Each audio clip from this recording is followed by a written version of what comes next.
Hello, how are you? This is Molly. I hope y'all having a good day. I'm coming back again. This is part 5. We need to be in witness protection. Okay, so I'm going to tell y'all I missed a major part of this situation. Oh my God, how could I forget this? This is what I'm telling y'all. It's so much that has happened that I might tell y'all some and then I'll forget what I said. Not forget what I said, but forget some of the things and have to go back. Okay, so I'm going back.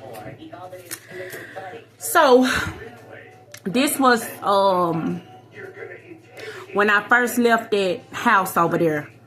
When I realized that I had to leave with him, I had came up with an idea on how to, make some little money or whatever. So I started helping people out that was like in small businesses and stuff like that get their unemployment. And so their pandemic unemployment. So when I was helping them get it, they were going to pay me like $2,000 to do it. So with that being said, what they did was, by my phones being hacked, I remember he came around me, and I'll never forget, I was looking really nice this day, on this day. I had my little glasses on, I had my hair done, had my little outfit on, and he wanted to meet, so I met with him. He was like, come sit in the car, and I was like, nah, I didn't sit in the car. So we ended up meeting at the park. And he looked at me, who do you think you are? That's what he said to me. I'm like, what? I didn't even know what he was talking about. He was like, who do you think you are? And I was just like, I just looked at him and turned around and act like he didn't say nothing because I didn't know what the hell he was talking about. But now I see he really was intimidated by me. He was so intimidated. And I don't know why. How can you be with somebody every day like that and be intimidated of them? Like, if you feeling that type of way, you don't need to be around that person. But he still fighting, trying to be around me. I don't understand. I never understand it. It's crazy to me. So he was like, who the hell do you think you are? I didn't think nothing of it, so I just turned back around because I was about to go out that night. I went out and took my kids out to dinner, I believe, had me a couple of drinks, and wasn't worried about him. After he said that, I let him go on his way because he was not finna ruin my day. So I got my kids, and I think it was my oldest daughter, and we got dressed. Well, I was already dressed, and we went up there. We had dinner, and I had a drink or whatever. And he was gone, whatever, I guess sitting back watching me as usual. He don't do nothing but watch me. And that's why I don't want him connected to my stuff. Because all he do, their whole entire life is them going in a hole somewhere, sitting back watching me. So anyway. So, and I'm just figuring this out, how bad he used to, like, I never understand it. He was in the house with me, but he would start confusion. Then he would leave and go somewhere and sit back and watch me. Like, I mean, why are you watching somebody that you are living with like that? That's crazy to me. What are you know what I'm saying? If you sleeping with this person every night, you ain't got to watch. You already with them 24/7. So what is the point of you watching them like that? I don't get that now. That's too much for me. That type of person need another type of woman.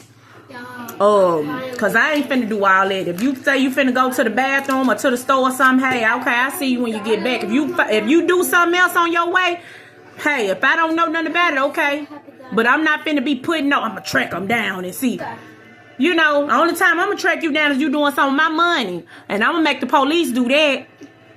But as far as a man getting his grown behind up, going out and saying he finna go to the store, I don't care if he gone for 5 or 6 hours. That's him.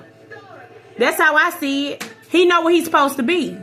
I'm not I ain't that type of woman like that, I'm sorry, I'm just not that type of woman. I'm not finna chase you down like that. I can't do that. But, yeah, so I was helping the people get their unemployment and only one person got it. And the other like 12 people did not receive theirs. And I'm talking about these people were mad. He went and money laundered all that unemployment money towards him. And when he did that, he sent out denial letters to the people. And then he was so dirty with it that he took pictures. He had the women that he was with slide my money out and put their hands with their nails and stuff done on my money that I was helping these people get, and take pictures of them, and they sent it to me. And then they were all in my inbox talking real crazy, calling me out my name, sending me death threats, doing the most. They stole all that money, every penny of it. And the people that was waiting on the money, they were mad at me. They thought I was lying about what happened to their money. But I didn't lie. My ex actually was getting the money on that end, taking care of his people over there, while me and my kids were suffering. And he been doing this for years. He tried to make sure we don't have nothing. You know, and I'm not that type of woman. I have always, whenever I had a boyfriend, either they would give to me or we would give to each other. But I never had a man to be just stealing from me and taking from me and doing all that. I never experienced that, and I don't want that. I don't want that. I don't care if a person say, I don't like you, you this, you that. Because he said I was fat. He said I was ugly and all that. Okay, well, if I'm fat and ugly and I don't want anything to do with you, that don't give you a right to be stealing my money. My money is my money. You know, so I guess he felt like I didn't look good to him. So he started stealing my money. But I don't care what he think about me. If it ain't his, it ain't his. And I'm not finna be sitting up here taking care of no man and his family, his hidden family that I knew nothing about, while me and my kids are struggling and suffering. I'm not doing that, you know. And whatever community he in that believes that a woman is supposed to be taking care of a man and doing all of that there like that, that's on them. And then, then the lady, all the people that he knew got in my emails, and they was all online sending me stuff. If you choose second place, then, you know, all of this. I'm a home wrecker. I'm a prostitute. I'm this, I'm that. And I'm wondering where in the hell did any of this come from? And I mean, these people been stalking me and stealing up until this day for 5 years.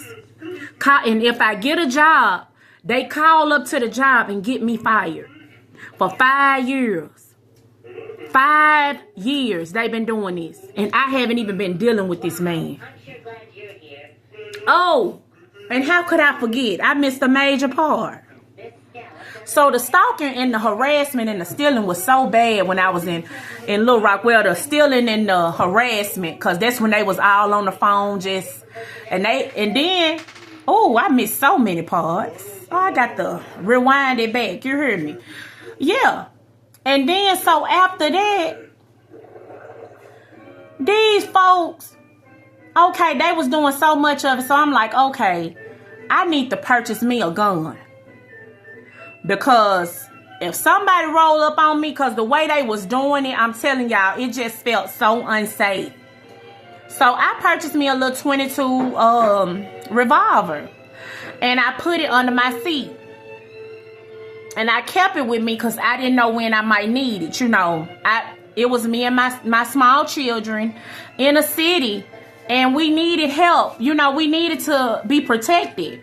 And I didn't have that. It was just me. I didn't even know nobody around there. So I felt I needed to purchase me a gun. Not to hurt nobody unless they was coming to hurt me and my kids. So anyway, I called the one that was helping me. I said, hey, look, we're going to have to leave from over here. This was before I even went to that shelter. I said, we're going to have to leave from over here. I'm going to just go to the shelter in South Haven and just try to get me a place closer to you. She said, yeah, that's probably be the best thing for you to do. You need to be closer to me, to family. I said, okay. Mama, wasn't that shelter that you said with the pickle nose woman? Yeah, that we went there, but nah, I ain't talking. hunting. Yeah. I didn't like that. I know. It was creepy. I know. But so I ended up going up there and I went to the shelter up there. No, first we was up there for a little while, then she said, I'm gonna help you go get your clothes. So we leave and we go back to Little Rock to get my clothes, and her phone went off. So she like, hey. She said, I don't know who this is. So she see a truck pull up in her yard. And they stayed in her yard for like 4 minutes, and then they drove off. She was like, I don't know who that is. I said, So I looked at the car. I said, that's my ex. I said, that's him. And she said, I know they ain't at my house. I said, that's them at your house. Now, I don't even remember how he even knew. He came over there one time, but her house was not welcome. He knew that neighborhood and stuff that she was in. He knew that they didn't want him over there because I was hiding from him at the time. So they came up to that house. And I don't know what they did over there, but she was like, I can't believe these people is at my house. So we go back. I mean, when I get the clothes and stuff, we go back to her house. And she like, okay. So she go make a police report about I got it. She made a police report about them at her house because, you know, it was just so much that he was taking me through. So after that, after she made the police report, now they done broke into her bank account. They done did something at her job to almost get her fired from a good job. She had a good job. I don't know if she's still working there or not. But at the time, she had a good job. And they was doing stuff on her job because she was trying to help me. And they got that girl. She said that she had been suspended and everything off of that job because of what they were doing. And so the next day, we at the house. And they come over there. Now, I'm hiding from them now. They done came over there and knocked on her door. So she opened the door and she got a pistol. You know, that's her house. She trying to protect her house. So she go out there and then the auntie, they up in there. They up in there. How do you know we up in there? Yeah, they in there. So they outside, they into it. And so my cousin, she called the police. She calls the police because they done came over there. They out there arguing. And I mean, she is in a beautiful, quiet neighborhood. Like you can hear a pin drop over there. And here they come. They done showed up and they arguing all out in her yard. You know, just a lot of foolishness that don't make just pulling up like somebody, you know. Now, I'm trying to get away from him. Why is they pulling up? And like I told y'all, he always got them 2 old women with him. And that's his cover up, try to make it seem like he's some kind of innocent bystander. And he ain't. That's his cover up. He be with them all the time. Like when he going to do stuff and stuff to make it seem like he with some nice old ladies. See, he think he slick. He think he be cloaking himself. But he know I can see him. You know. So yeah, they done came over there and then almost made that woman lose her job. And you know, they looking at me like, well, you know, come on now. And I can understand why they would feel that way. Because they had a beautiful home. And these people coming up there trying to ruin it. And so they looking at me like, well, you know, I'm trying to help you. And now they trying to get on me. You know, so I can understand they had a beautiful marriage and home and stuff. I can understand where they would be, you know, why they would feel the way that they feel. I don't blame her for not talking to me. I don't. I would never be mad at her for that. Because she ain't nobody finna risk their marriage and their job and all that. You know? Y'all, I'm telling y'all. So, child, this man. So she went back and made another police report on them. And I have that one too. And I have pictures of them pulling in and out of her yard. It was just ridiculous, y'all. You just don't understand. You have no idea how these people have been acting. And, you know, so, yeah, next part.